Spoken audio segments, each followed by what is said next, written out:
Channel Vedantu Maharashtra. Chemical thermodynamics पूरा का पूरा 8 मार्क्स का चैप्टर। अब इस पे 1 mark question, 2 mark question, 3 mark question, 4 mark question कैसे आ सकते हैं, ये पूरा डिटेल नोट्स और पूरा एक्सप्लेनेशन मैंने किया है इस वीडियो में। So watch the entire video and let me know next chapter कौन सा चाहिए। I hope you enjoy the video. Hi बच्चों, अब हम स्टार्ट करने वाले हैं केमिकल थर्मोडायनेमिक्स के प्रीवियस ईयर क्वेश्चन। और बस जब मैं बोलती हूँ प्रीवियस ईयर क्वेश्चन, हम शुरू करेंगे 1 mark question, 2 mark question, 3 mark question and 4 mark question. अब 1 मार्क क्वेश्चन बोल दिया तो एमसीक्यू तो आना है, but we can do one thing, MCQ हम एंड में देखेंगे। Let us start with these 1 mark question which are your very short answers। अब 1 मार्क क्वेश्चन में देखो पहला क्वेश्चन क्या है, write the expression to calculate maximum work done। write the expression to calculate maximum work done when 1 mole of an ideal gas expands isothermally and reversibly है वो। तो बस in short they have asked you W max का formula. In short they have asked you W max का formula. तो boss W max का formula है -2.303 nRT log to the base 10 V2 upon V1। अब इसमें ये W max का formula पूछ लिया 1 मार्क के लिए। इसमें N is known as the number of moles, R is known as the universal gas constant, T is known as the temperature, V1 is the initial volume, V2 is the final volume। ये हो गया 1 mark question। Next, write the mathematical relation between delta H and delta U during the formation of 1 mole of CO2। तो देखो simple है, delta H and delta U, delta H and delta U का relation बोला है, बहुत simple है। Delta H and delta U का पहले तो रिलेशन बता दो क्या है। डेल्टा H डेल्टा U का रिलेशन है delta H is equal to delta U plus P delta V लिख सकते हो, या डेल्टा nRT भी लिख सकते हो, और ये होना चाहिए गैसियस फेज में। So delta H is equal to delta U plus delta nRT। But उन्होंने सिर्फ डेल्टा H डेल्टा U का रिलेशन नहीं पूछा, उन्होंने पूछा है during the formation of 1 mole of CO2। तो ये कार्बन, ये ऑक्सीजन, ये हो गया कार्बन डाइऑक्साइड। अब ये है गैसियस फेज में, ये भी है गैसियस फेज में, और ये है सॉलिड फेज में। गैस गैस और सॉलिड। अब हम डेल्टा N कैसे निकालते हैं, तो बॉस डेल्टा N का फॉर्मूला है product minus reactant. Delta N का फॉर्मूला है प्रोडक्ट माइनस रिएक्टेंट। तो प्रोडक्ट के कितने यूनिट्स है, कुछ नहीं है मतलब 1। रिएक्टेंट के कितने 1। आप बोलोगे मैम 1 मिनट, 2 यूनिट्स है कार्बन का और ऑक्सीजन का, लेकिन आपको सिर्फ वही यूनिट्स लेने हैं जो गैसियस फेज में है। ये वाला जो यूनिट है ये गैसियस फेज में है, लेकिन ये सॉलिड स्टेट में है, तो हमने इसको कंसिडर ही नहीं किया। तो 1 - 1 हो गया 0। अंडे का फंडा समझा। So delta H is equal to delta U plus delta nRT। Delta N कैसे निकाला, प्रोडक्ट माइनस रिएक्टेंट, इसका 1 यूनिट, इसका 1 यूनिट और इसका 0 यूनिट। अब हम इसको कैसे लिखेंगे, delta H is equal to delta U plus delta N, तो 0 है और ये है RT। Anything into 0 is 0। अब क्या बचा है, what is the relation, delta H is equal to delta U। समझ में आया क्या boss, delta H is equal to delta U। Okay, कैसा किया, रिलेशन पूछा था, delta H is equal to delta U plus delta nRT। Delta N की value आ गई 1 - 1 0, एनीथिंग इनटू 0 इज 0, तो बचा क्या relation, delta H is equal to delta U। Next, the standard enthalpy of formation, I come to this question again. Next, write the expression for first law of thermodynamics in isothermal process. अब first law है क्या, first law है क्या, delta U is equal to Q plus W। Delta U is equal to Q plus W। इसको हम क्या बोलेंगे, first law. क्या बोलेंगे, फर्स्ट लॉ। अब देखो आइसोथर्मल का मतलब है, आइसोथर्मल, आइसो मतलब कांस्टेंट, थर्मल मतलब टेम्परेचर। अब देखो आइसोथर्मल मतलब कांस्टेंट टेम्परेचर। अब डेल्टा टी जब 0 रहता है तो डेल्टा यू भी 0 रहता है, डेल्टा टी जब 0 रहता है डेल्टा यू भी 0 रहता है। तो हम क्या करेंगे, डेल्टा यू तो 0 हुआ, 0 is equal to Q plus W, Q को वही रखो, डब्ल्यू को इधर लेके आओ, तो वो हो गया माइनस, तो ये क्या हो गया minus W is equal to Q. So first law of thermodynamics है delta U is equal to Q plus W. Isothermal का मतलब है कांस्टेंट टेम्परेचर, टेम्परेचर 0 है तो इंटरनल एनर्जी भी हुई अंडे का फंडा। अब क्या होगा 0 is equal to Q plus W, Q को वही रखो, डब्ल्यू को इधर ले लो, वो हो गया माइनस डब्ल्यू। बढ़े आगे, चलो what is the sign convention when work is done on the system? Boss जब work is done on the system तो हम उसको कैसे लिखते हैं, तो when work is done on the system, work is done on the system, it is denoted as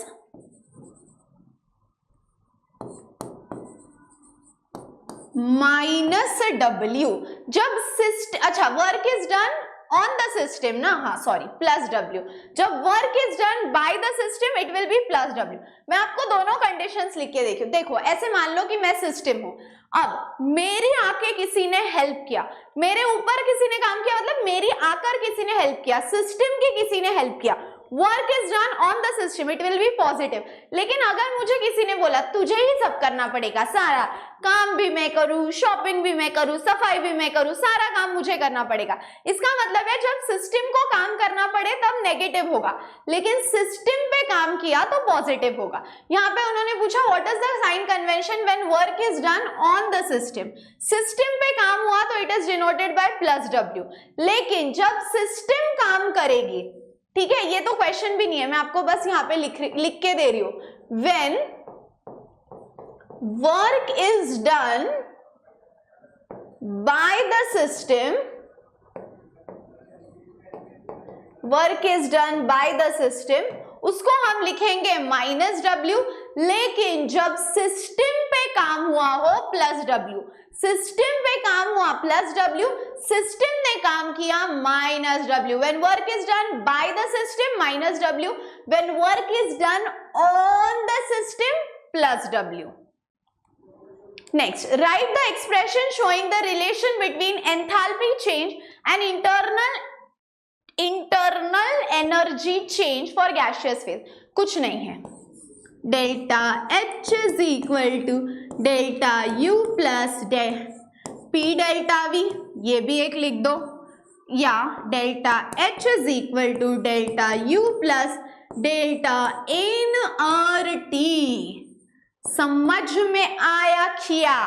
ठीक है, so this is the expression for relation between enthalpy and internal energy, enthalpy and internal energy. Done done done. Okay, for gaseous phase बोला है ना, तो ये वाला equation याद रखना। अरे हो बोला हो बोला हो बोला हो बोला हो। चला next, calculate the enthalpy of formation of HCl। मतलब इन शॉर्ट इधर HCl बना है, calculate the enthalpy of formation of HCl। HCl यहाँ पे बना है, if bond enthalpies of H2 plus Cl2। हाँ, अब इन शॉर्ट उन्होंने क्या बोला है, HCl बना है, लेकिन HCl कैसे बनेगा? HCl बना है लेकिन HCl कैसे बनेगा? H2 plus Cl2 gives twice HCl। बोलो बोलो बोलो, क्या बोला मैंने? H2 plus Cl2 gives twice HCl। चलो, अब हमको क्या बोला है उन्होंने? HCl फॉर्म हुआ है using H2 and Cl2 and you have to calculate the enthalpy of formation. अब बॉस ये जो एंथैल्पी ऑफ फॉर्मेशन है, इसका फॉर्मूला लिखते टाइम हम ऐसे लिखते हैं, प्रोडक्ट माइनस रिएक्टेंट। क्या फॉर्मूला लिखते हैं? Product minus reactant. अब ध्यान से देखो, प्रोडक्ट माइनस रिएक्टेंट बोला है, यस और नो, यस और नो, यस और नो। अब प्रोडक्ट यानी HCl, HCl की वैल्यू कितनी है? देखो, calculate the enthalpy of formation of HCl if bond enthalpies of H2 and Cl2 and HCl are, ये H2 की हुई, ये Cl2 की हुई और ये HCl की। तो HCl की है 431, HCl की है, ये देखो यहाँ पे आपको लिख के देती हूँ, HCl की वैल्यूज उन्होंने दी है 431। फिर उसके बाद उन्होंने क्या बोला? वैल्यू ऑफ H2, यानी पहली वैल्यू H2 की है, पहली वैल्यू H2 की है, पहली वैल्यू H2 की है, दूसरी वैल्यू H2, पहली वैल्यू H2 की है, दूसरी वैल्यू Cl2 की है, तीसरी वैल्यू HCl की है। तो पहली वैल्यू है 434, जो H2 की वैल्यू है 434, दूसरी वैल्यू Cl2 की है which is 242 और तीसरी वैल्यू HCl की है which is 431 kilojoule, kilojoule, kilojoule. अब उन्होंने क्या बोला है? डेल्टा H आपको निकालना है, प्रोडक्ट माइनस रिएक्टेंट। प्रोडक्ट कितना है आपका? HCl 431, लेकिन इसके सामने 2 है, तो इसको क्या करेंगे हम? इसके सामने 2 है तो हम इसको मल्टीप्लाई करेंगे 2 से, तो हम इसको मल्टीप्लाई करेंगे 2 से, तो इसको मल्टीप्लाई कर दिया 2 से, माइनस ये हो गया प्रोडक्ट, माइनस रिएक्टेंट कौन है आपका? H2 है 431 प्लस Cl2 है 242, दैट्स इट। तो मैंने कुछ नहीं किया, आपको डेल्टा H निकालने बोला था, उसका फॉर्मूला है प्रोडक्ट माइनस रिएक्टेंट। प्रोडक्ट यानी HCl विच इज 431, तो अब प्रोडक्ट के 2 यूनिट्स है तो 2 से मल्टीप्लाई कर दिया, माइनस रिएक्टेंट कौन है? H2 और Cl2, तो इन दोनों का एडिशन कर दिया। अब बताओ क्या होगा? तुम लोग बताओगे यार, आंसर मैं नहीं बताऊंगी। ये देखो 431 इंटू 2, 2 1 जा 2, 2 3 जा 6, 2 4 जा 8, 862 माइनस 431 प्लस 242 कितना है? 3 4 5 6 7 4 5 6 7 4 5 6 673। चलो इसका आंसर मुझे चैट में तुम लोग बता दोगे, ठीक है? Done boss, done boss, done boss, done boss. तो उन्होंने क्या बोला था? Calculate the enthalpy of formation of HCl if the bond enthalpies of H2 are H2 434, Cl2 242 and HCl 431। तो फॉर्मूला क्या है? प्रोडक्ट माइनस रिएक्टेंट, लेकिन प्रोडक्ट में बैलेंस करने के लिए 2 लिखा, तो उधर भी 2 से मल्टीप्लाई कर दिया, माइनस ये है आपका रिएक्टेंट, अभी 2 रिएक्टेंट्स है ना तो उनको ऐड कर दिया, H2 का वैल्यू Cl2 का वैल्यू। ओके, आंसर मुझे चैट में बताना। बढ़े आगे, नेक्स्ट, ये तो हुए आपके 1 मार्क क्वेश्चन। अब हम आगे बढ़ेंगे 2 मार्क क्वेश्चन। 1 मार्क क्वेश्चन समझा? प्रोडक्ट माइनस रिएक्टेंट वाला, डेल्टा H डेल्टा U का रिलेशन वाला।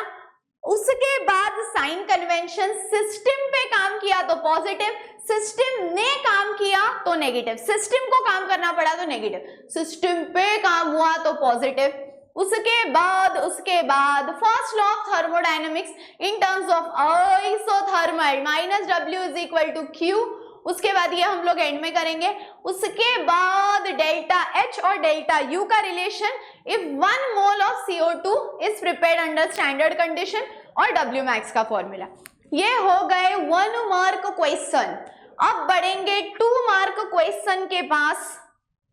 डेफिनेशन है, पहला है standard enthalpy of combustion.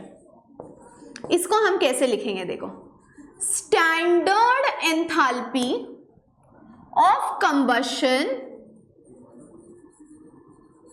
Standard enthalpy of combustion is defined as, कैसे डिफाइन करेंगे? Standard enthalpy of combustion is defined as the enthalpy change. कैसे बनेगा ये? तो standard enthalpy of combustion is the enthalpy change, यानी एनर्जी में होने वाला चेंज।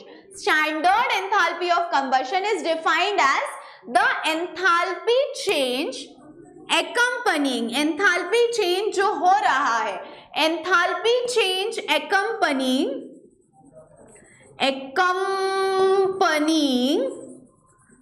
when एनर्जी चेंज होने वाला है accompanying when 1 mole of a compound, आपने एक कंपाउंड लिया 1 mole of a compound जो अपने स्टैंडर्ड स्टेट में है, 1 mole of a compound in its standard state is completely oxidized,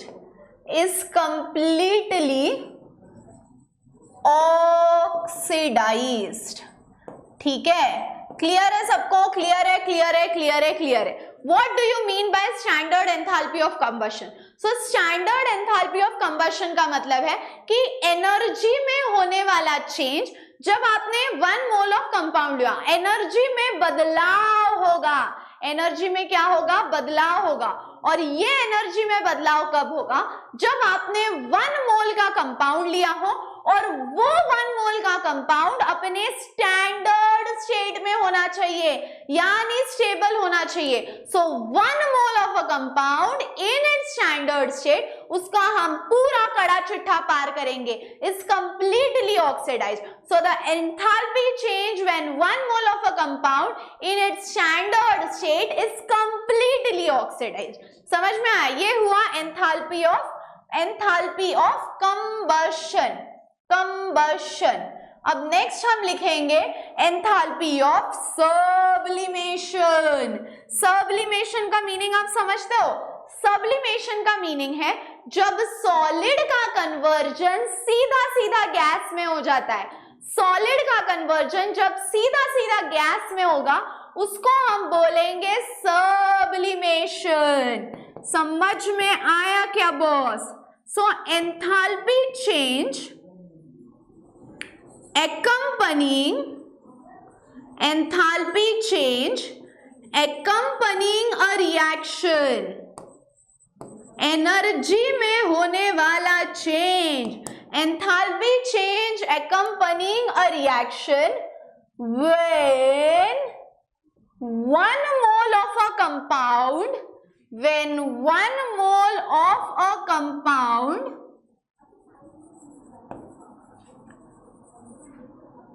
which is in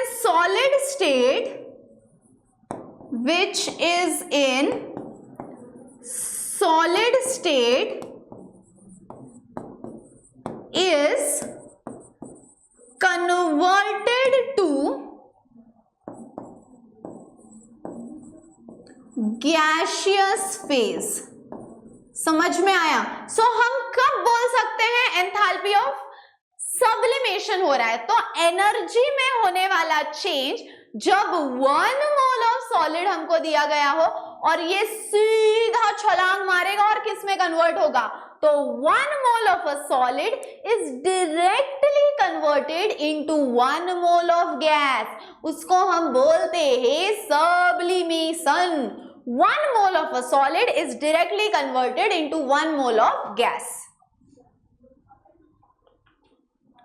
explain Hess's law of constant heat submission. अब देखो एकदम इजी है हेस लॉ। हेस लॉ क्या बोलता है? अगर कोई रिएक्शन है जो स्टेप 1 में A से B जा रही है, स्टेप 2 में वो जा रही है B to C। अब स्टेप 1 के लिए ये है 2 किलो जूल, स्टेप 2 के लिए ये है 4 किलो जूल। अब मुझे बताओ टोटल डेल्टा H कितना होगा? तो टोटल डेल्टा H होगा 4 + 2 यानी 6 किलो जूल। सो यही हेस लॉ बोलता है कि अगर आपको पूरे के पूरे रिएक्शन की एंथैल्पी निकालनी है तो पूरे के पूरे रिएक्शन की एंथैल्पी कैसे निकाल सकते हो? तो ये जो इंडिविजुअल स्टेप्स है उनका कर दो मिलन, उनका कर दो addition. So how can you calculate the total enthalpy of reaction?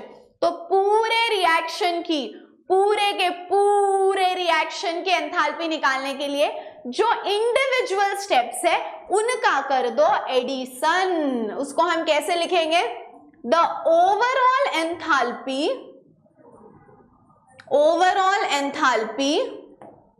Of a reaction can be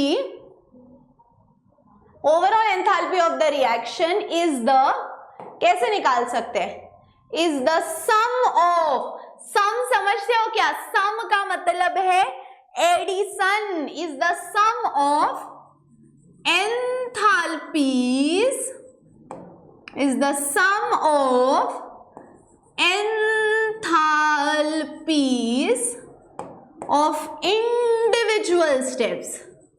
समझ में आया? सो अगर रिएक्शन की ओवरऑल एंथैल्पी निकालनी है, रिएक्शन की पूरी एंथैल्पी निकालनी है, तो कैसे निकालेंगे? So the overall enthalpy of reaction is the sum of enthalpies of individual steps. Done. इसको हम कैसे लिखेंगे देखो, A plus B gives C plus D, yes और नो, और इधर मैंने लिख लिया A plus C gives me D।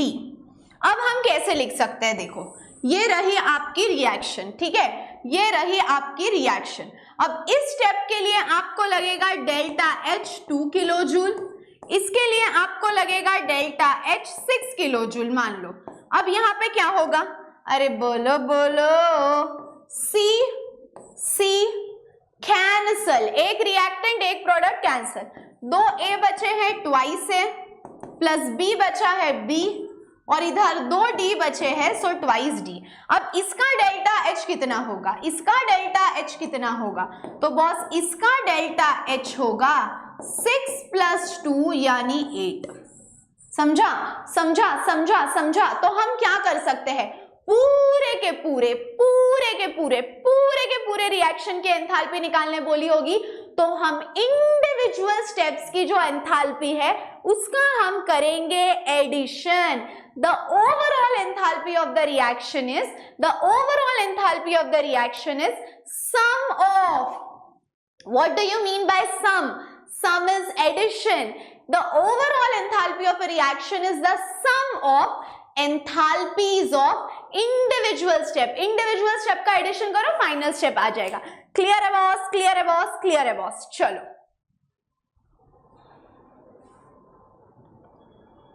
Write the features of reversible process. अब reversible process मतलब क्या? कोई भी चीज रिवर्सिबल हो, इसका मतलब क्या है? रिवर्सिबल का मतलब है कि अगर आपने कोई कांड किया हो तो आप उसको सही टाइम पे सही कर सकते हो। So if you have done something you can correct the mistake. समझ में आया? कुछ हो गया तो आप उसको सही कर सकते हो। इसका मतलब है यहाँ पे दो चीजें होती है, एक होता है ऑपोजिंग फोर्स और एक होता है ड्राइविंग फोर्स। एक होता है ऑपोजिंग फोर्स और एक होता है ड्राइविंग फोर्स। सो रिवर्सिबल मतलब कि दो चीजें जो है उनके बीच में फर्क बहुत कम होना चाहिए। ऑपोजिंग फोर्स और ड्राइविंग फोर्स में बहुत ही कम डिस्टेंस होना चाहिए, बहुत ही कम डिफरेंस होना चाहिए, ताकि आपने कोई छोटी गलती की हो तो आप वो जल्दी से सही कर सकते हो। लेकिन आपने इतना बड़ा कांड किया हो कि वो सही ही नहीं किया जा सकता तो वो हुआ रिवर्सिबल। लेकिन आपने छोटा सा कांड किया हो जो सही किया जा सकता है, दैट इज रिवर्सिबल। तो यहाँ पे वैसे ही एक होता है ऑपोजिंग फोर्स, एक होता है ड्राइविंग फोर्स। इन दोनों में बहुत कम डिफरेंस होता है, इन दोनों में बहुत कम डिफरेंस होता है। तो हम क्या बोलेंगे? बहुत कम डिफरेंस को इनफाइनाइटेसिमल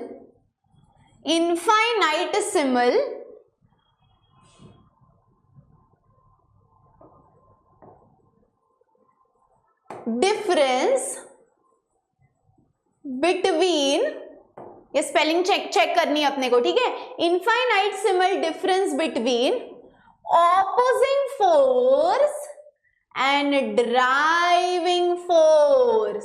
समझ में आया? Opposing force and driving force, इन दोनों में फर्क बहुत कम होगा। समझ में आया? समझ में आया? समझ में आया? इन दोनों में बहुत ही कम डिफरेंस होगा। इसको हम बोलेंगे, क्या बोलेंगे? Reversible process. इनफाइनाइटेसिमल, बहुत ही कम डिफरेंस होगा between opposing force and driving force. अब इसके बाद अगर हम इसमें थोड़ा सा बदलाव करेंगे तो we can get it back. इसमें थोड़ा सा बदलाव करेंगे तो we can get it back. तो हम क्या बोलेंगे? a very small change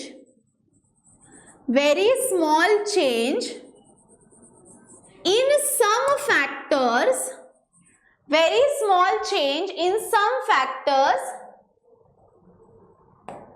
can bring the system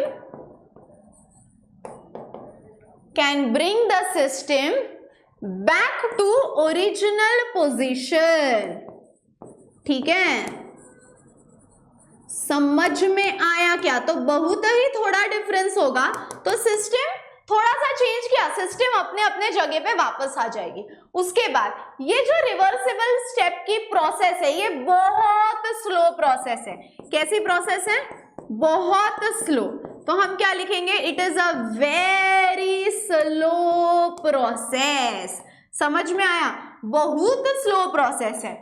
और लास्ट पॉइंट, हर स्टेप के बाद it is a very slow process and takes place in multiple steps, बहुत सारे स्टेप्स में होती है, and takes place in many steps.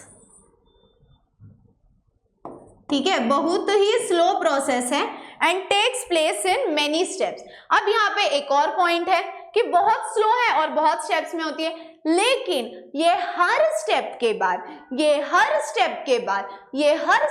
बाद इक्विलिब्रियम एस्टैब्लिश करती है। तो इसको हम क्या लिखेंगे? आफ्टर एवरी स्टेप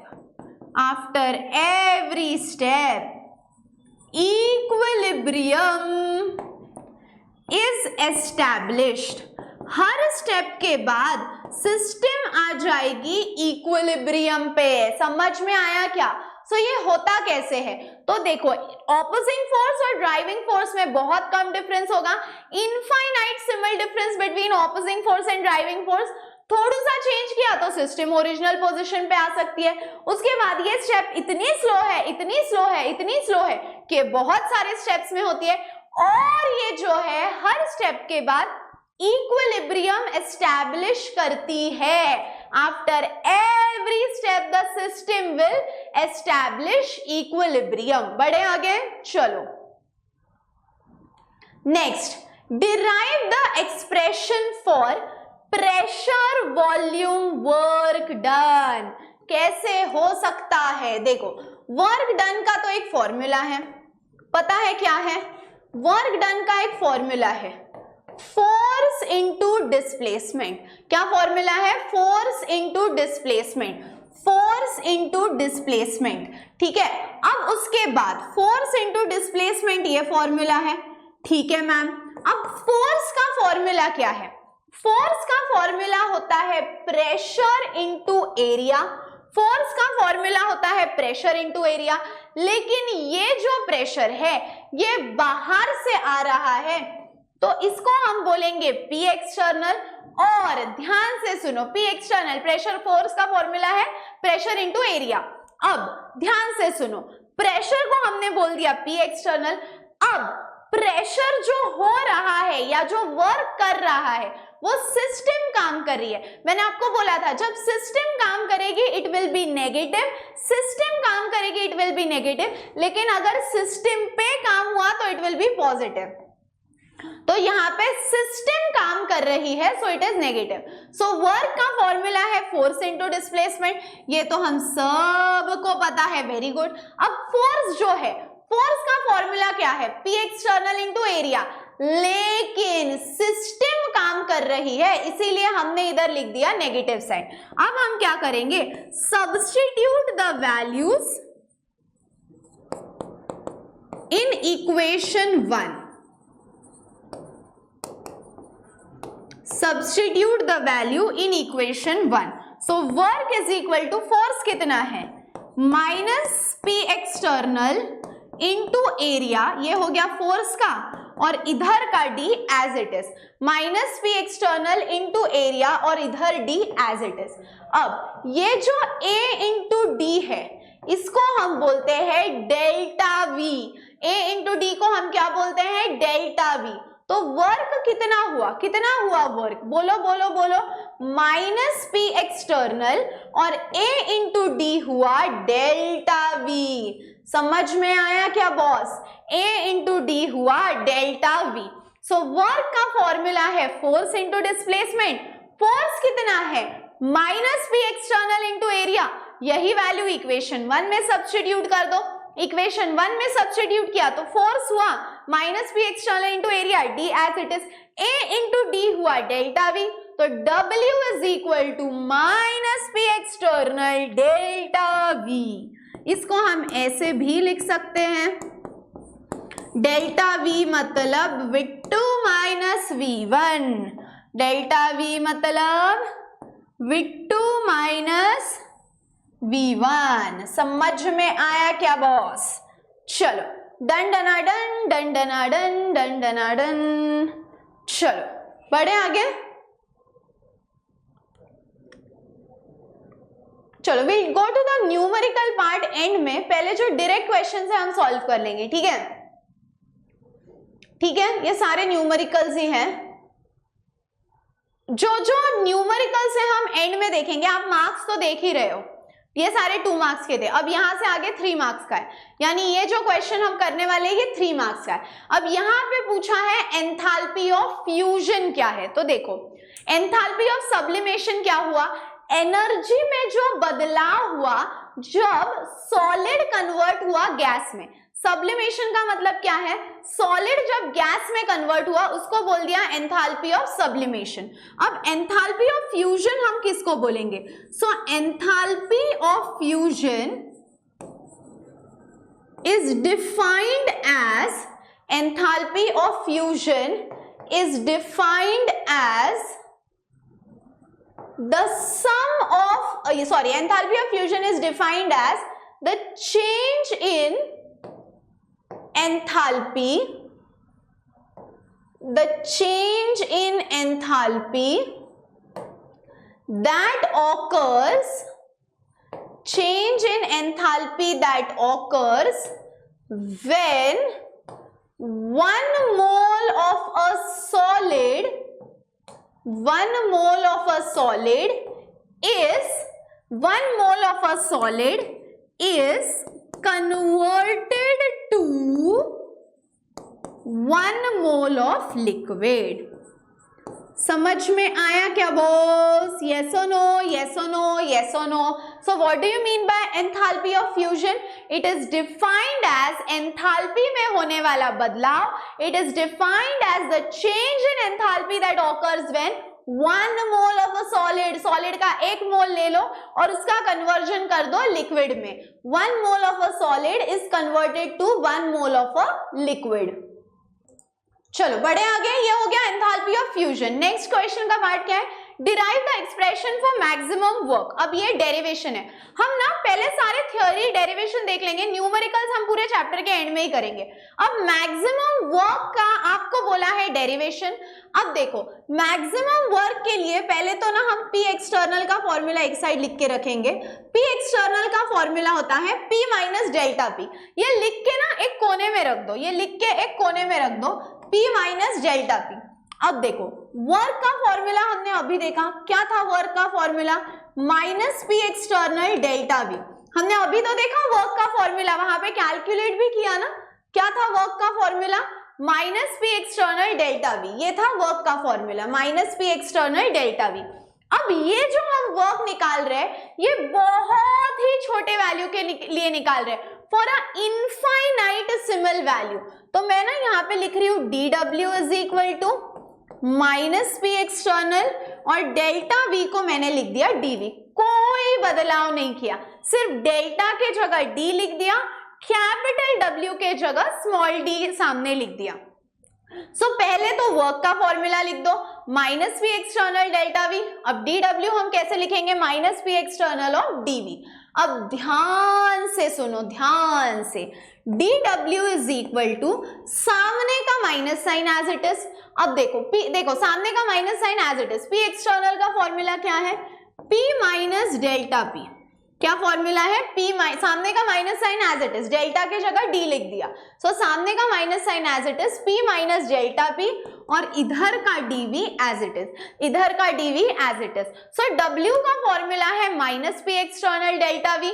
अब उसी W को मैंने DW लिख दिया because it is for a very small amount of change, so DW is equal to minus P external, delta के जगह D लिख दिया। अब DW इज इक्वल टू सामने का minus sign as it is, P external की value है P minus delta P, delta को D लिख दिया और DV एज इट इज। अब यहां तक क्लियर है? Very good. अब देखो DW इज इक्वल टू सामने का minus sign as it is, dv को p से मल्टीप्लाई करो, dv को p से मल्टीप्लाई करो तो माइनस p dv, dv को p से मल्टीप्लाई करो माइनस p dv। अब ये माइनस इंटू माइनस क्या हो गया प्लस, ये माइनस इंटू माइनस क्या हो गया प्लस, और ये हो जाएगा dv dp, क्या हो जाएगा dv dp। तो ये dv को p से मल्टीप्लाई करो तो ये हो गया minus p dv, minus into minus plus dv dp। अब बॉस ये जो dv dp का वैल्यू है ये बहुत ही छोटा है, कैसा है? बहुत ही छोटा है। तो आपने अगर इस वैल्यू को इग्नोर किया तो भी चलेगा, तो dw is equal to minus P dv, क्या हो गया? dw is equal to minus P dv। समझ में आया क्या बॉस? यस और नो, यस और नो, यस और नो। अब देखो dw is equal to minus P dv लिख दिया। अब हम करेंगे इसको इंटीग्रेट, क्या करेंगे? Integrating it. अब इंटीग्रेटिंग कैसा करेंगे? तो देखो अब इंटीग्रेशन के लिए आपको यहाँ पे एक सांप बनाना पड़ेगा। क्या बनाना पड़ेगा? सांप। अब ये सांप शुरू होता है इनिशियल से और ये सांप खत्म होता है फाइनल पे, ठीक है? सांप शुरू होता है इनिशियल से और फाइनल पे। यहाँ पे है dw, अब यहाँ पे भी सांप बना दो। अब देखो ये जो सांप है, इस सांप के बाहर आएगी माइनस साइन और यहाँ पे आएगा p dv। सो यहाँ पे भी सांप इनिशियल टू फाइनल, यहाँ पे भी सांप माइनस साइन बाहर p dv।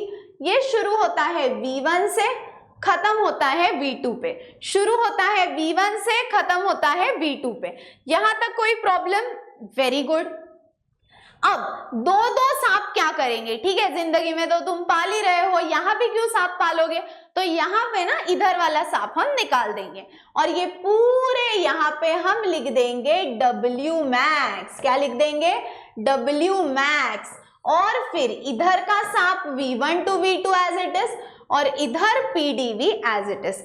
समझ में आया क्या बॉस? सो इधर का सांप पूरा निकाल दिया w max, v1 to v2 minus sign इधर p dv। अब ध्यान से देखो what is ideal gas equation? Ideal gas equation है pv is equal to nRT। Ideal gas equation है pv is equal to nRT। अब p कितना होगा? तो बॉस p होगा nRT बाई v। कितना होगा? nRT by v। कितना होगा?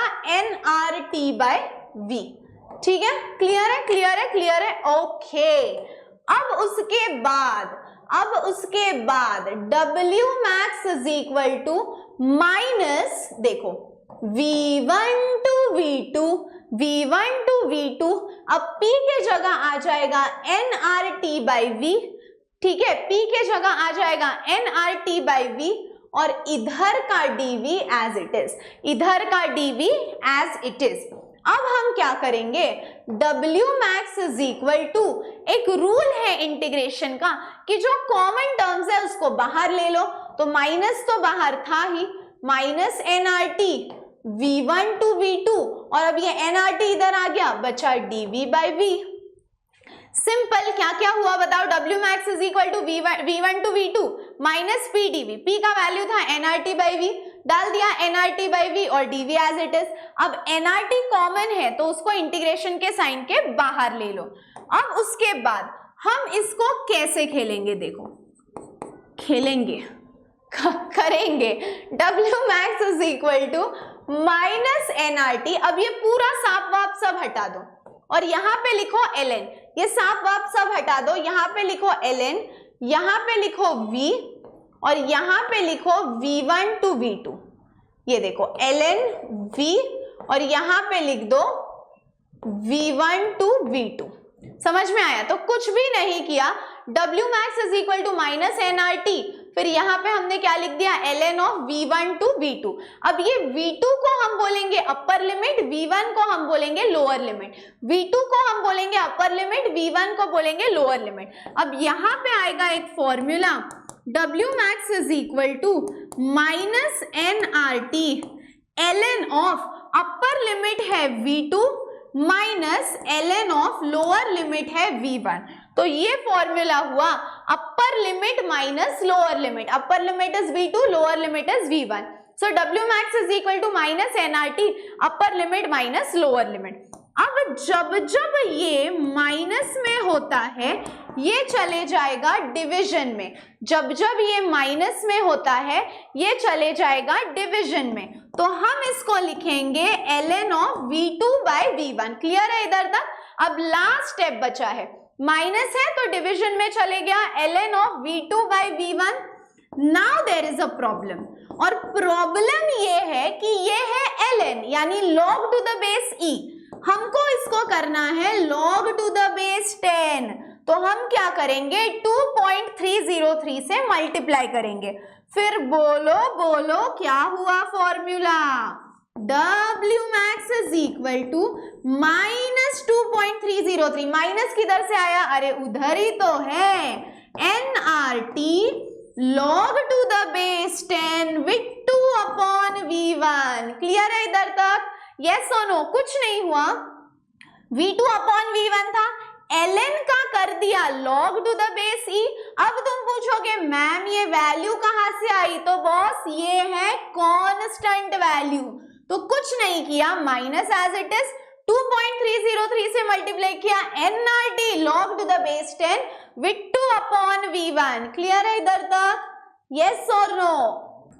चलो बढ़े आगे बॉस, क्लियर है सबको यहाँ तक? कुछ भी नहीं हुआ है ये डेरिवेशन में। देखो dw is equal to minus pdv हो गया, उसके बाद माइनस pdv होने के बाद हमने उसको इंटीग्रेट किया, माइनस साइन इधर लिया, pdv इधर हो गया, फिर ये हो गया v1 टू v2।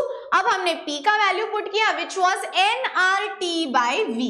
ठीक है, क्या वैल्यू था, p is equal to nRT by v, p का वैल्यू यहाँ पे पुट कर दिया। अब nRT कॉमन है तो उसको बाहर ले लो, फिर ln ऑफ हमने किया v1 to v2, v1 is the lower limit, v2 is the upper limit. अब ये माइनस में चला जाएगा, upper limit minus lower limit, minus में जाएगा, फिर वो हो जाएगा division, W max is equal to minus NRT ln of v2 upon v1। Done?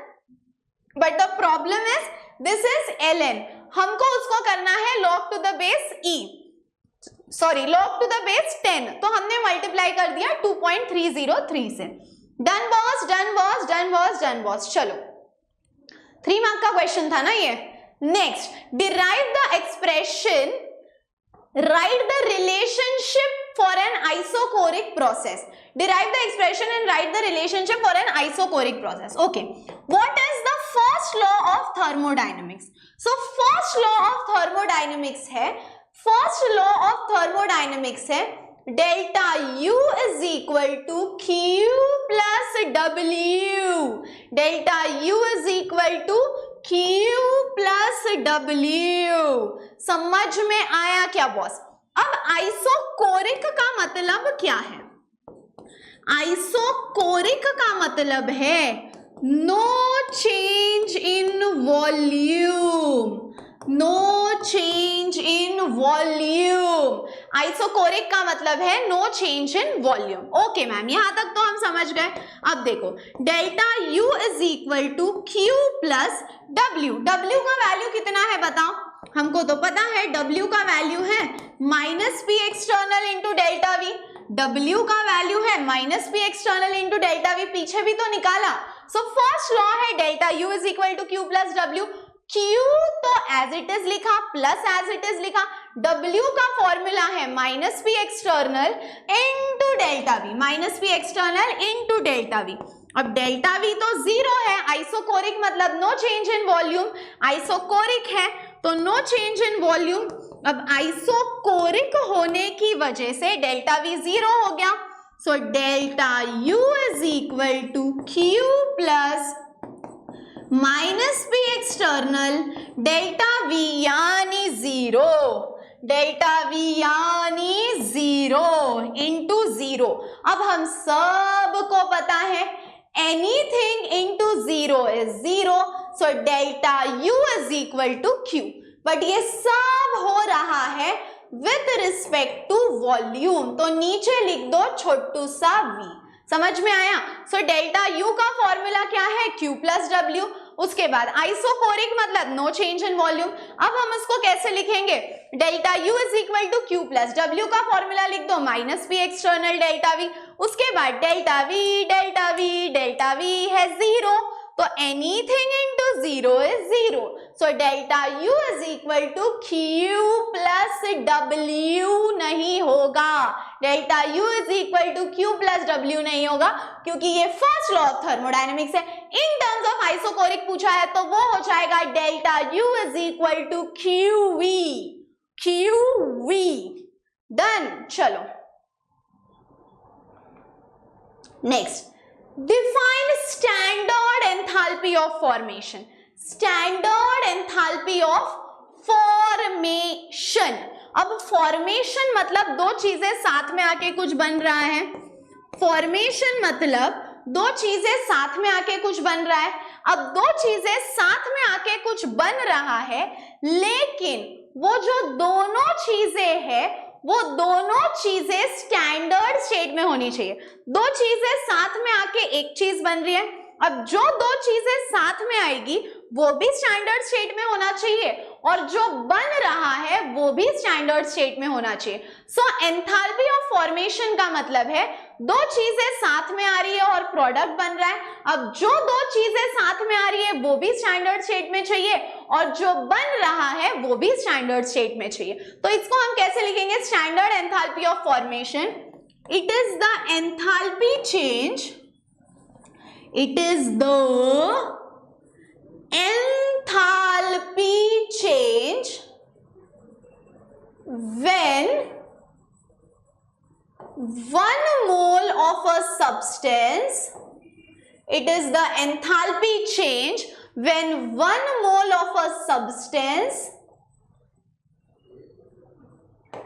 is formed in its standard state। 1 mole of substance बन गया जो कैसा है? अपने स्टैंडर्ड स्टेट में है। 1 mole of a substance is formed in its standard state. किससे बना है? From elements which are in their standard state. समझ में आया क्या? From elements which are in their standard state. इसका मतलब हो क्या रहा है?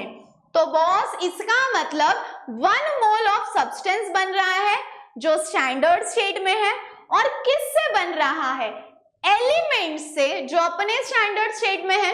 It is the enthalpy change when 1 mole of a substance is formed in its standard state। 1 mole of a substance बना है अपने स्टैंडर्ड स्टेट में, किससे? From elements which are in their standard state। अब स्टैंडर्ड स्टेट के conditions तुमको पता है क्या है? पता है, पता है, पता है? नहीं पता? Very good. अब बताती हूं क्या कंडीशंस है। ठीक है, देखो। Oh no, what is happening? हाँ सॉरी, ये हाँ देखो क्या कंडीशंस है। So the conditions are compound should be stable, फिर उसके बाद उसकी क्वांटिटी होनी चाहिए 1 मोल, प्रेशर होना चाहिए 1 बार और टेम्परेचर होना चाहिए 298 kelvin. So for the compound to be in its standard state वो होना चाहिए स्टेबल, उसकी क्वांटिटी होनी चाहिए 1 मोल, प्रेशर होना चाहिए 1 बार और टेम्परेचर होना चाहिए 298 kelvin. So it is the enthalpy change when 1 mole of a substance is formed in its standard state, in its standard state from the elements which are in their standard state। बढ़े आगे। Next, clear है, clear है, clear है, clear है, okay okay. Next है enthalpy of vaporisation.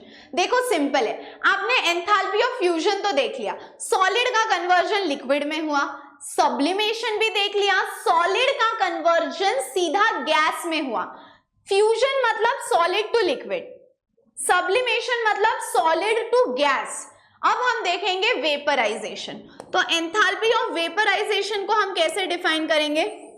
Enthalpy change, enthalpy change accompanying, enthalpy change accompanying when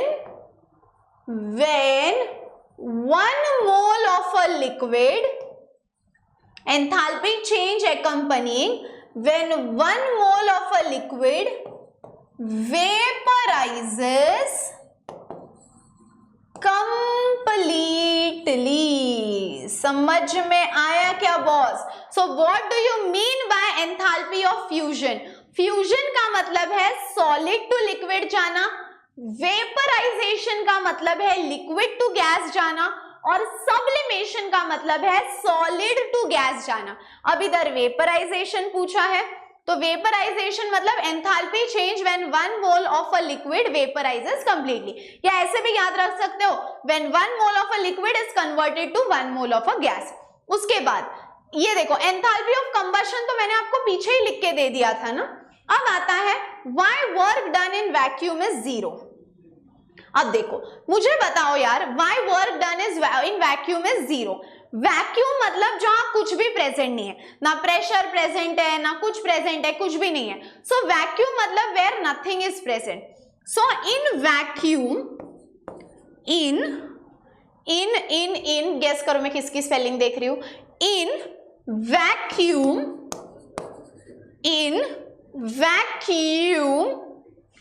P external is 0। इन vacuum P external is 0। अब W का फॉर्मूला क्या है? W का फॉर्मूला है minus P external delta V। W का formula है minus P external delta V।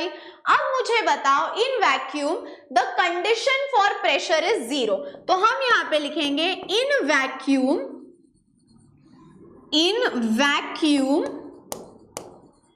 no pressure is present। in vacuum no pressure is present। उसके वजह से P external 0 हो गया, तो W is equal to 0 into delta V। अब क्या ही पॉइंट है, anything into 0 is 0, so W is equal to 0। hence no work is done in vacuum. समझ में आया क्या बॉस? समझ में आया क्या? ठीक है। सो पहला उन्होंने डेफिनेशन पूछा था एंथैल्पी ऑफ वेपराइजेशन, वो समझ गया। एंथैल्पी ऑफ कंबशन का मैंने पीछे लिखा था डेफिनेशन, ठीक है। फिर उन्होंने पूछा कि वैक्यूम में कोई काम क्यों नहीं होता, तो हम क्या बोलेंगे, in vacuum P external is 0। अब P एक्सटर्नल अगर 0 है तो in vacuum no pressure is present. अब नो प्रेशर इज प्रेजेंट मतलब ये 0 हुआ। W is equal to minus P external delta V। Anything into 0 is 0, so work done is equal to 0। बड़े आगे।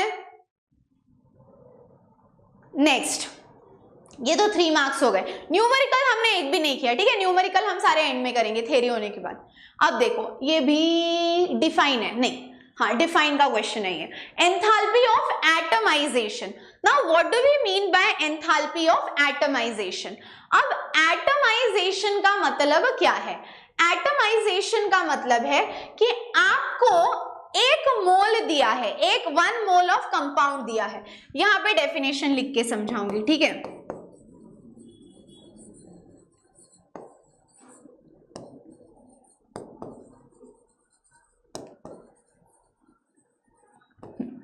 एंथैल्पी ऑफ एटमाइजेशन का मतलब देखो, अब आपको 1 मोल का सॉलिड दिया है, आपको 1 मोल का सॉलिड दिया है या 1 मोल का कोई भी कंपाउंड दिया है।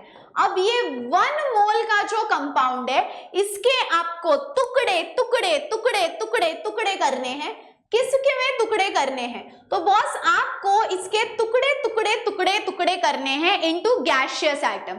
सो एंथैल्पी ऑफ एटमाइजेशन का मतलब है 1 मोल का कंपाउंड दिया होगा और उस 1 मोल ऑफ कंपाउंड को आपको तोड़ना है गैसियस एटम में। सो 1 मोल ऑफ कंपाउंड को गैसियस एटम में तोड़ने के लिए, ब्रेक डाउन करने के लिए जो एनर्जी लगेगी उसको हम बोलेंगे एंथैल्पी ऑफ एटमाइजेशन। यानी 1 मोल का कंपाउंड दे दिया, 1 मोल के कंपाउंड को गैसियस एटम्स में तोड़ना होगा, तो that is enthalpy of atomization. चलेगा? चलो हम लिखे अभी इसको। Okay, enthalpy of atomization, enthalpy और एनर्जी रिक्वायर्ड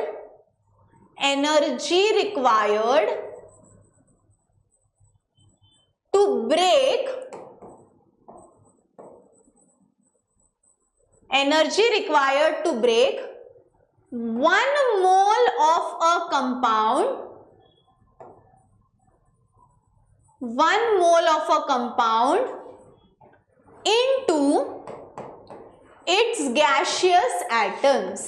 समझ में आया? 1 mole of a compound into its gaseous atoms। So enthalpy of atomization का मतलब है 1 मोल का आपको कंपाउंड दे दिया, अब उस कंपाउंड के आपको टुकड़े टुकड़े टुकड़े टुकड़े टुकड़े करने हैं। किसमें टुकड़े टुकड़े टुकड़े करने हैं? Into gaseous atoms. उसको हम बोलेंगे enthalpy of atomization. Energy required to break 1 mole of a compound into its gaseous atoms. Next, extensive property. अब देखो 2 टाइप के प्रॉपर्टीज होते हैं, एक होती है एक्सटेंसिव, एक होती है इंटेंसिव। अब एक्सटेंसिव का मतलब है ऐसी प्रॉपर्टी, ध्यान से सुनो, एक्सटेंसिव का मतलब है ऐसी प्रॉपर्टी जो डिपेंड करती है, इंटेंसिव का मतलब है ऐसी प्रॉपर्टी जो इंडिपेंडेंट है।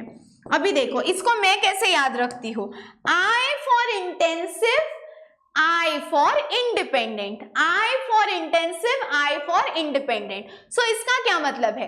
तो बॉस देखो, इंटेंसिव प्रॉपर्टी मतलब ऐसी property which is independent on amount of matter, जिसको कितना क्वांटिटी है कोई लेना देना नहीं है। लेकिन एक्सटेंसिव का मतलब है बेचारा जो डिपेंडेंट है, अपाइज है। Extensive the property which is dependent on amount of matter.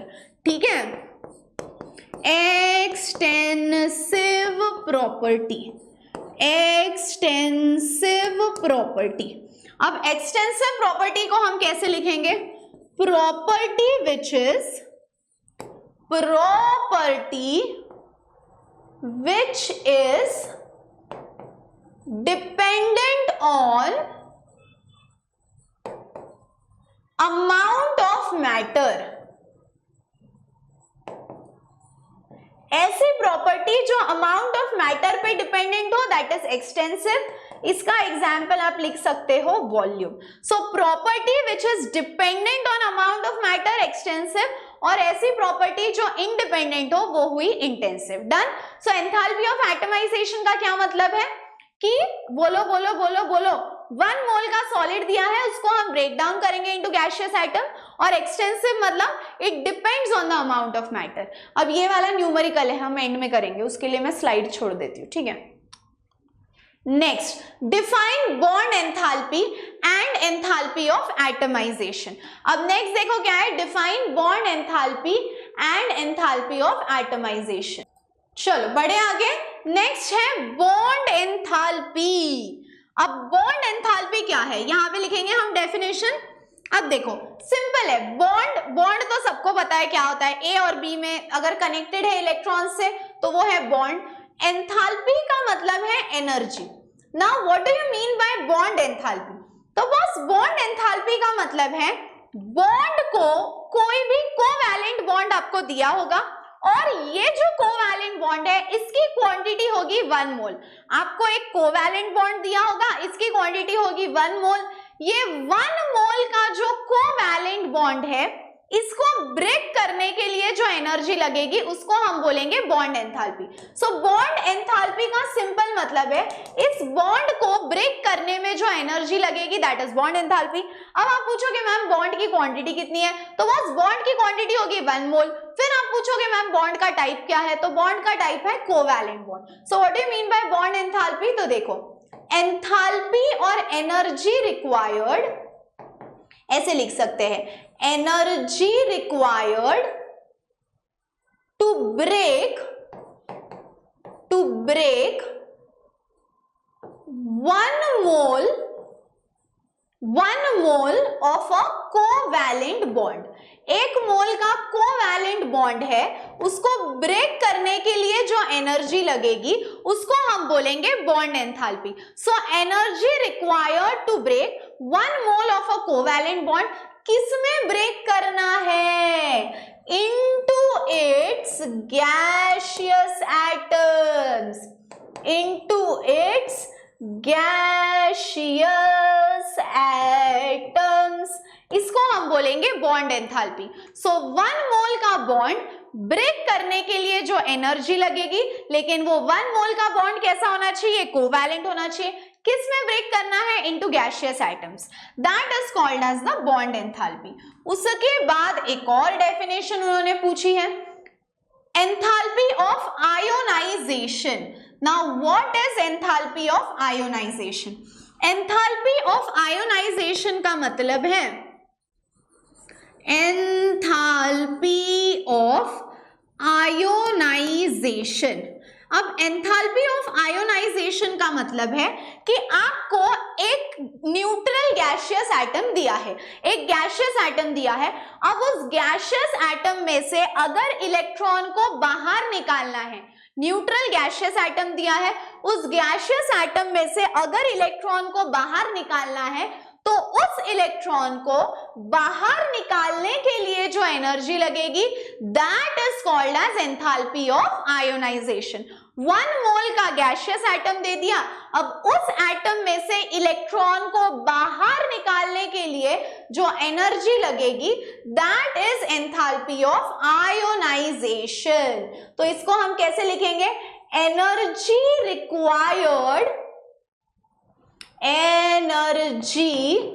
required to remove an electron, energy required to remove an electron from, electron हमको निकालना है कहां से, energy required to remove an electron from 1 mole of an gaseous atom.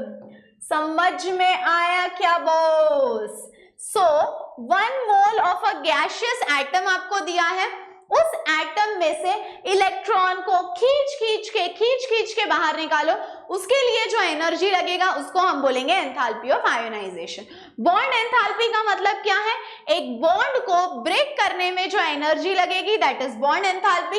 And what do you mean by enthalpy of ionization, एक atom में से electron को बाहर निकालने के लिए जो एनर्जी लगेगी that is enthalpy of ionization. Energy required to remove an electron from 1 mole of gaseous atom, 1 mole of gaseous atom में से इलेक्ट्रॉन को बाहर निकालने के लिए जो एनर्जी लगेगी that is enthalpy of ionization. ये हो गया। ये न्यूमेरिकल हम कब करेंगे, एंड में, स्लाइड छोड़ देती हूं उसके लिए। Next question, how much heat is question numerical है। Classify the following into intensive extensive properties, ठीक है, define state function and write its to application। Okay, पहले तो ये चारों को हम है ना डिस्टिंग्विश करते हैं। कौन से चार है, प्रेशर, फिर उसके बाद वॉल्यूम, फिर उसके बाद मास और उसके बाद टेम्परेचर। बस ये जो चार है, इन चारों में से जो पहला वाला है प्रेशर, वो उसको किसी का लेना देना नहीं है। अब जब मैं बोलती हूँ किसी का लेना देना नहीं है, मतलब इट इज इंटेंसिव, इंडिपेंडेंट। वो बोलता है I for intensive, I for independent, मुझे किसी का लेना देना नहीं है। सेम है टेम्परेचर का। टेम्परेचर भी बोलता है मुझे किसी का लेना देना नहीं है, I for intensive, I for independent. लेकिन वॉल्यूम जो है वो बेचारा अपना गरीब है, यानी वो हो गया dependent. So volume is extensive और मास जो है बॉस, मास भी हो गया एक्सटेंसिव। सो प्रेशर और टेम्परेचर हुए इंटेंसिव और वॉल्यूम और मास हुआ आपका एक्सटेंसिव, यानी dependent on amount of matter. ये दोनों कैसे हैं? Dependent on amount of matter. समझ में आया क्या बॉस? ये dependent on amount of matter है, ये dependent on amount of matter है। कौन कौन कौन? वॉल्यूम और मास। लेकिन प्रेशर और temperature independent on amount of matter है। ठीक है, ये उन्होंने पहला पूछ लिया। Classify the following. ठीक है, define state function and right it's example. State function का मतलब क्या है? गिर रही थी मैं अभी। State function, what do you mean by state function? देखो, स्टेट फंक्शन का मतलब है ये कुछ ऐसे लोग हैं, कुछ कैसे लोग हैं? ऐसा लोग है स्टेट फंक्शन म्हणजे तो फक्त दोन गोष्टींवर डिपेंड करतो। एक आहे इनिशियल गोष्ट आणि एक आहे फाइनल गोष्ट। सो स्टेट फंक्शन का मतलब है वो सिर्फ दो चीजों पे डिपेंड करता है, सिर्फ दो वैल्यूज पे डिपेंड करता है। One is the initial value and one is the final value. So state function को हम बोलेंगे it only depends on the initial value. It only depends on the initial value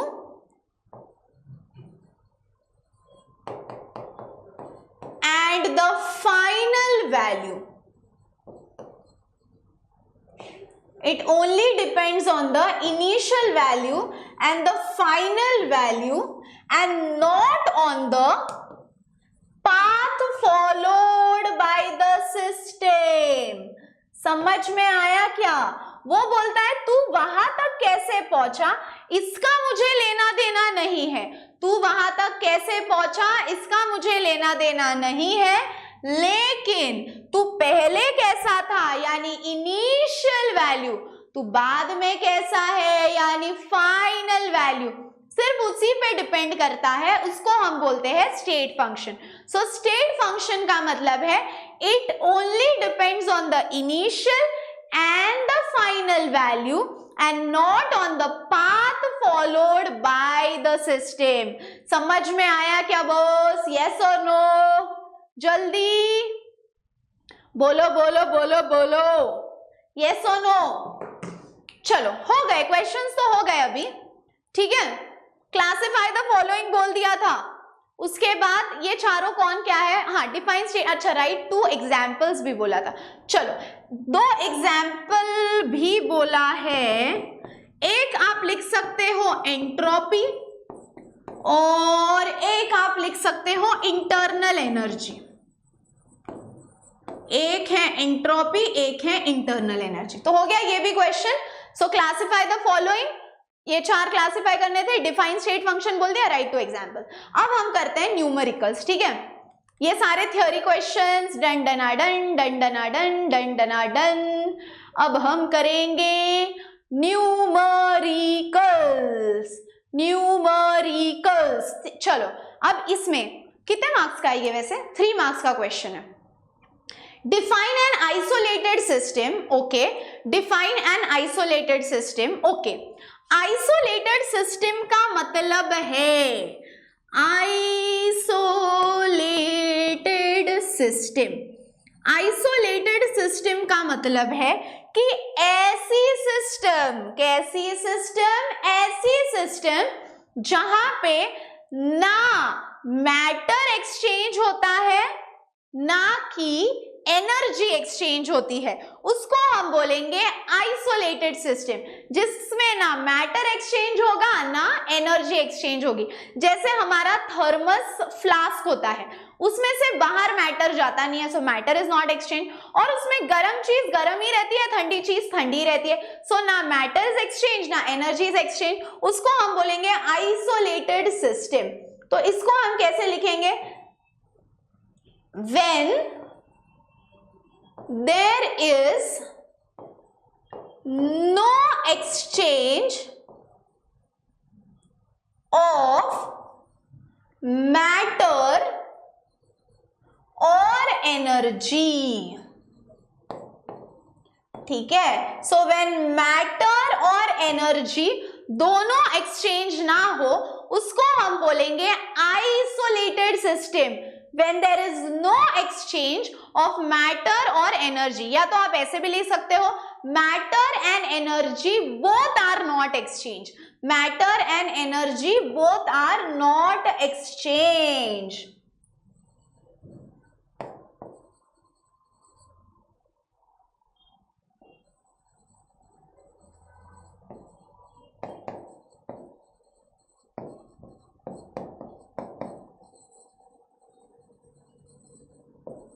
चलो डन डना done done डना डन। Next, अब आगे question क्या है? 3 moles of an ideal gas are expanded isothermally। अच्छा, तुमको एक सीक्रेट बोलूं क्या मैं? ये देखो, अगर ध्यान से सुनो, W के 2 फॉर्मूलाज है, ठीक है।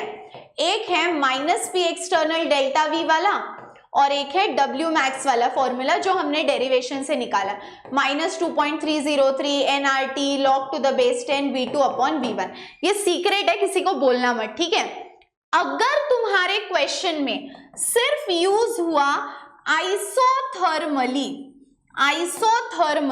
तो उसको हम बोलेंगे W, और अगर तुम्हारे क्वेश्चन में यूज हुआ आइसोथर्मली एंड रिवर्सिबली तो आप यूज करोगे W मैक्स का फॉर्मूला।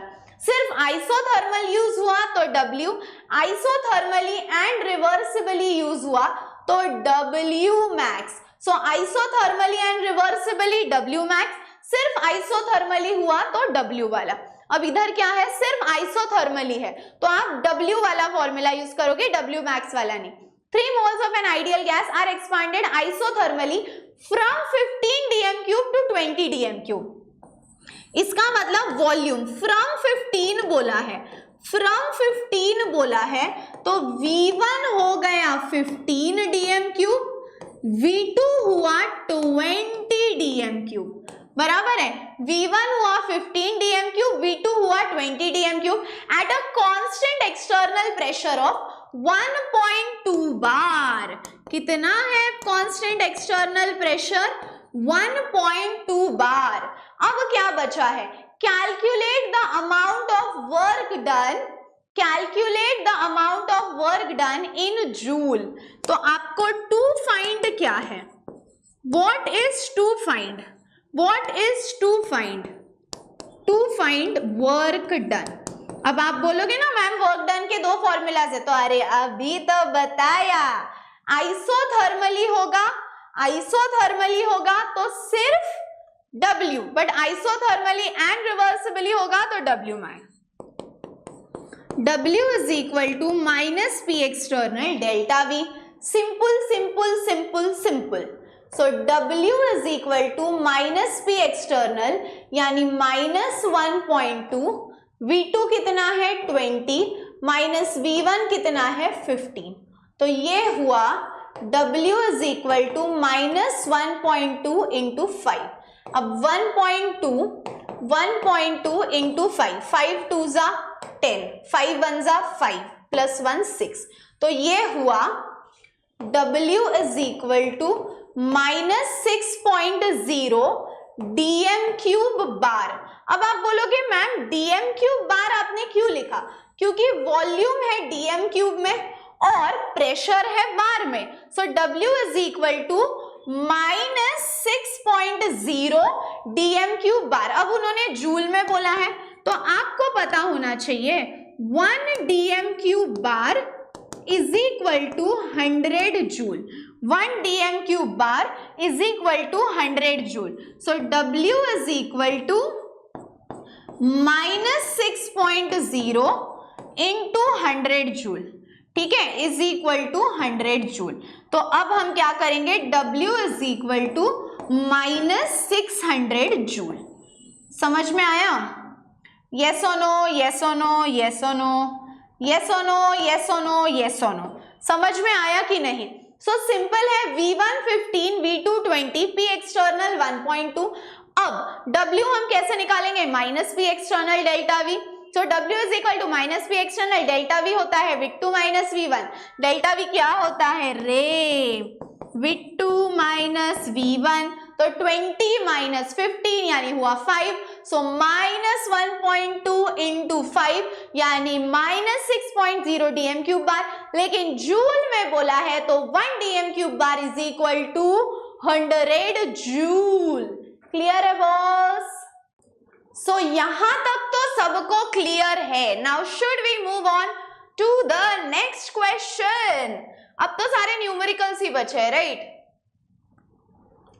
चलो करते हैं नेक्स्ट क्वेश्चन. ओके, अब ये क्वेश्चन देखो बॉस.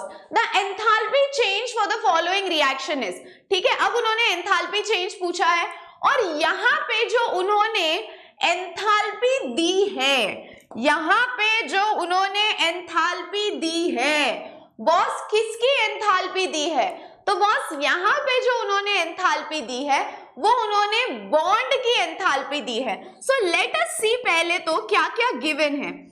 ध्यान से देखो, ध्यान से देखो, ध्यान से देखो. देखो, अगर उन्होंने कंपाउंड की एंथैल्पी दी होगी तो we will do product minus reactant. लेकिन बॉन्ड की एंथैल्पी दी होगी तो we will do reactant minus product. अब हम इसको कैसे लिखेंगे?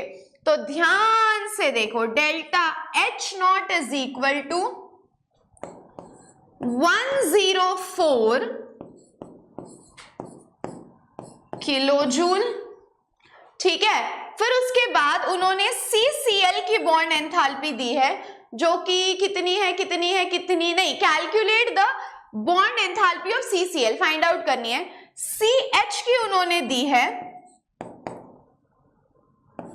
414 और Cl की उन्होंने दी है which is Cl is 243 और उन्होंने CH की दी है, नहीं HCl की दी है 431 और फाइंड आउट किसकी करनी है, कैलकुलेट CCl की. यहां तक तो क्लियर है. देखो, अब उन्होंने हमको क्या क्या बोला है. So they have told us to find out the bond enthalpy of CCl. They have told us to find out the bond enthalpy of CCl. और बॉन्ड एंथैल्पी ऑफ CCl तो निकालना है, बट उन्होंने बाकी कंपाउंड्स के bond enthalpy दिए हैं. अब बॉन्ड एंथैल्पी का बॉस एक फॉर्मूला है. पता है क्या फॉर्मूला है बॉन्ड एंथैल्पी का? तो बॉन्ड एंथैल्पी का फॉर्मूला है रिएक्टेंट माइनस प्रोडक्ट. क्या फॉर्मूला है? Reactant minus product. Is it clear till here? Is it clear till here? Is it clear till here? So if they tell you that find out the bond enthalpy of the compound, it is product minus reactant. But if they tell you if they tell you to find out the enthalpy of the compound, it is product minus reactant. But if they tell you to find out the bond enthalpy, it is reactant minus product. Bond enthalpy बोला है तो reactant minus product. अब let us write the reaction. क्या है reaction? CH4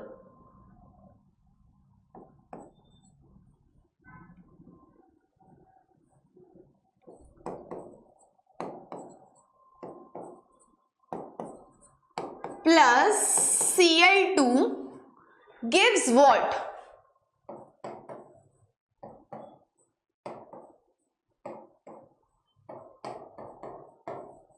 Plus HCl. अब हमको क्या करना है? Reactant minus product. अब रिएक्टेंट माइनस प्रोडक्ट अगर बोल दिया है, रिएक्टेंट माइनस प्रोडक्ट अगर बोल दिया है तो रिएक्टेंट में क्या है? मीथेन है. अब हाउ मच इज मीथेन? तो C और H के टोटल कितने बॉन्ड्स है? 4, तो 4 इंटू CH का बॉन्ड प्लस, और रिएक्टेंट कौन है? Cl और Cl। अब Cl का एक ही बॉन्ड है तो 1 इंटू Cl माइनस, ये हो गया रिएक्टेंट, माइनस अब हम करेंगे प्रोडक्ट, ये तो हो गया आपका रिएक्टेंट, अब माइनस हम करेंगे प्रोडक्ट, ये हो गया रिएक्टेंट, माइनस हम करेंगे प्रोडक्ट। अब अगेन C और H के कितने बॉन्ड्स है? 3, सो 3 into CH plus 3 into CH Q, 3 into CH Q, क्योंकि C और H के 3 बॉन्ड्स है, प्लस C और Cl का एक बॉन्ड है, सो 1 इंटू CCl बराबर है, प्लस और कौन है आपका प्रोडक्ट? HCl, तो H और Cl का एक ही बॉन्ड है तो 1 इंटू HCl। डन? समझ में आया मैंने क्या क्या किया? देखो, जब बॉन्ड एंथैल्पी बोला है तो बॉन्ड एंथैल्पी का मतलब है formula is reactant minus product. Reactant में C और H के 4 बॉन्ड है, सो 4 इंटू C और H, प्लस Cl का एक बॉन्ड है तो 1 इंटू Cl, माइनस रिएक्टेंट हो गया प्रोडक्ट, C और H के 3 बॉन्ड है, सो 3 इंटू CH, प्लस H और C, और फिर C और Cl का एक है तो 1 इंटू CCl, और HCl का एक है तो plus HCl। So this whole is reactant, this whole is product, this whole is reactant, this whole is product. अब देखो, डेल्टा H नॉट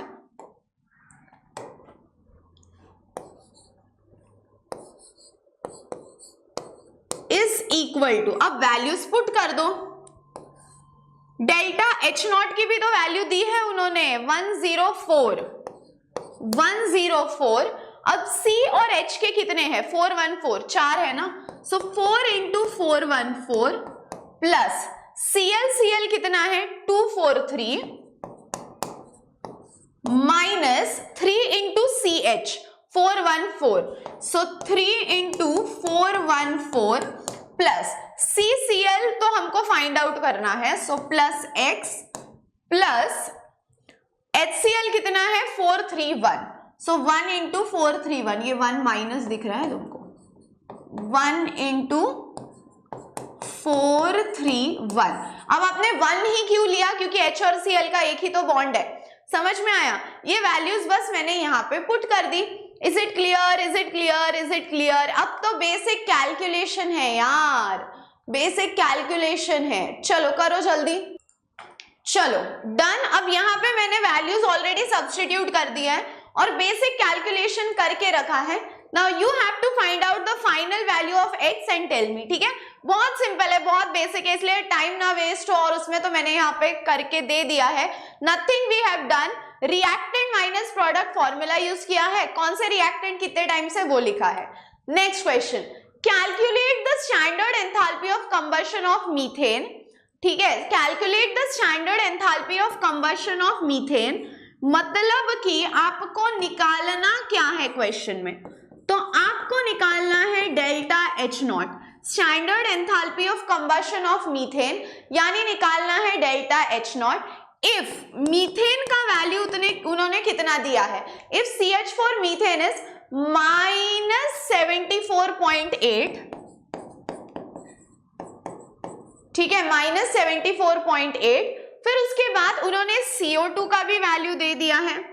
कितना दे दिया है उन्होंने CO2 का वैल्यू, तो उन्होंने CO2 का वैल्यू दे दिया है -393.5 किलोजूल, -393.5 किलोजूल, और उन्होंने H2O का वैल्यू दे दिया है, कितना दिया है, -285.8। क्लियर है सबको इधर तक? यस और नो, यस और नो, यस और नो। अब मैंने क्या किया, क्या क्या गिवन है पहले तो मैंने वो लिख लिया। ठीक है, अब देखो, अब इधर है ना, पिछले केस में ये देखो, ये वाले एग्जाम्पल में उन्होंने बॉन्ड का एंथैल्पी दिया था, तो जब उन्होंने बॉन्ड का एंथैल्पी दिया हो, जब उन्होंने बॉन्ड का एंथैल्पी दिया हो, तो हम फॉर्मूला यूज करते हैं रिएक्टेंट माइनस प्रोडक्ट। क्लियर है? बट यहां पे उन्होंने आपको कंपाउंड का वैल्यू दिया है, तो जब कंपाउंड का वैल्यू दिया हो तो आप फॉर्मूला यूज करोगे प्रोडक्ट माइनस रिएक्टेंट। क्या यूज करोगे?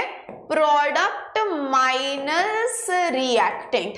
समझ में आया सबको? Product minus reactant. यस और नो, यस और नो, यस और नो, यस और no. Okay, product minus reactant. अब उसके लिए आपको रिएक्शन पता होनी चाहिए।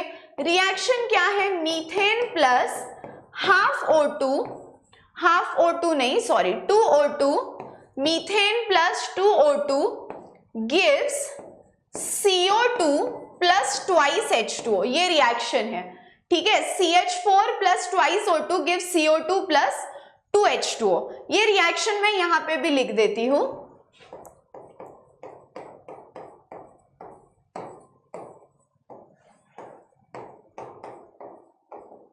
हाँ, and what is the formula?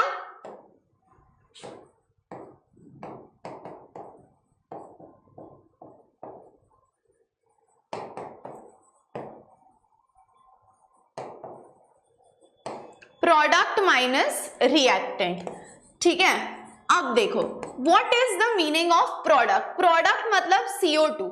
CO2 का वैल्यू कितना है? -393.5, ठीक है। सो -393.5 प्लस, और कौन है प्रोडक्ट में? H2O। बट H2O कितना है? -285.8, -285.8। But the problem is H2O के 2 यूनिट्स है, सो 2 इंटू -285.8, ये हो गया आपका प्रोडक्ट, ये हो गया आपका प्रोडक्ट। अब हमको बोला है product minus reactant. Product minus reactant, reactant कौन है? मीथेन। मीथेन का कितना है? 74.8, एक ही यूनिट है, सो 74.8 प्लस, और कौन है प्रोडक्ट में? ऑक्सीजन। ऑक्सीजन दिया है क्या आपको? नहीं, ऑक्सीजन आपको दिया नहीं है, तो वो हो जाएगा 0। दैट्स इट, कुछ भी तो नहीं है और क्वेश्चन में। So what you have to do? Product minus reactant. Product कौन है आपका? CO2 और H2O, सो प्लस H2O, लेकिन 2 यूनिट्स है तो इंटू 2 कर दिया, माइनस रिएक्टेंट कौन है? मीथेन, एक यूनिट है तो उसका वैल्यू एज इट इज, और उसके साथ ऑक्सीजन है तो सीधा आ गया +0। अब आप ही मुझे कैलकुलेट करके कमेंट सेक्शन में डेल्टा H0 का वैल्यू बताओगे। You guys have to calculate and tell me the value of H0 in the comment section. Is it clear guys? Give me a yes or no till here. Yes or no, yes or no, yes or no. Clear है इधर तक सबको?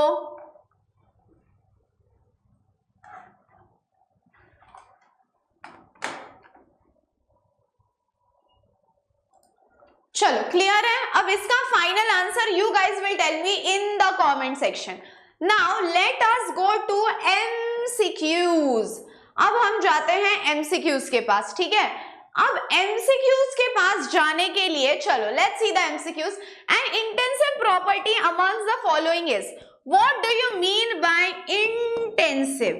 I for intensive, I for independent। तो boss ऐसी property, कैसी property? ऐसी property which is dependent on amount of matter is extensive, which is independent on amount of matter is intensive। तो इन चारों में से इंटेंसिव होती है टेम्परेचर। उसके बाद the value of 1 dm cube bar is, हमने न्यूमेरिकल भी तो किया, 1 dm cube bar is equal to 100 joule. 1 dm cube bar is equal to 100 joule. उसके बाद the work done in vacuum when 3, देखो आगे के पढ़ने की जरूरत ही नहीं है, इतना क्वेश्चन ही तुमको आंसर दे देगा। वर्क डन इन वैक्यूम हमेशा 0 होता है। अब वर्क डन इन वैक्यूम हमेशा 0 क्यों होता है? क्योंकि yes, P external in vacuum is 0. We have done a question on this. So you don't even have to read the entire question. Work done in vacuum is 0. उतना भी पढ़ लिया तो काफी है। उसके बाद फॉर एन आइसोथर्मल प्रोसेस, ये भी हमने सॉल्व किया था। आइसोथर्मल में क्या होता है? W is equal to -Q. Next, in an isochoric process, what do you mean bye isochoric? Isochoric मतलब वॉल्यूम इज इक्वल टू 0। ये वाला क्वेश्चन मैं चाहूंगी आप लोग एक बार देखो। I want you guys to go through this and this answer also. We have solved this पीछे। आइसोकोरिक का मतलब है delta V is equal to 0 isobaric का मतलब है delta P is equal to 0, adiabatic का मतलब है no exchange of heat, isothermal का मतलब है delta T is equal to 0, so isochoric मतलब delta V is equal to 0। Next, the change in internal energy, यानी आपको फाइंड आउट करना है delta U, the change in internal energy when 2 kilojoule of heat is released. अब जब heat release होती है तो वैल्यू होती है माइनस, हीट रिलीज होना, heat is given out then it is minus, when 2 kilojoule of heat is release, heat is Q, release मतलब -2 and 6 kilojoule of work is done on the system. मैंने बोला ना, जब कोई हमको आके हेल्प करे, हम सिस्टम है, हमारे ऊपर कोई आगे काम करे तो हमको अच्छा लगेगा, so it is positive. So you have to find out delta U, change in internal energy, heat release है तो -2 kilojoule, work is done on the system तो पॉजिटिव है। बताओ क्या formula, delta U is equal to Q plus W, Q Q Q Q Q Q -2 plus W W W plus 6, -2 plus 6 हो जाएगा +4, plus into minus minus, sign of greater number, so the answer is +4। समझ में आया?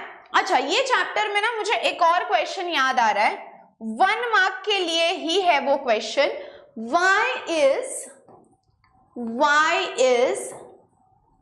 density and intensive property,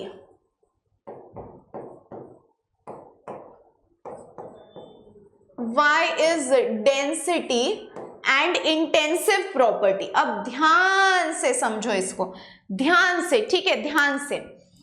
density का formula है mass upon volume, okay. अब इसको हम कैसे लिखेंगे, density is the ratio of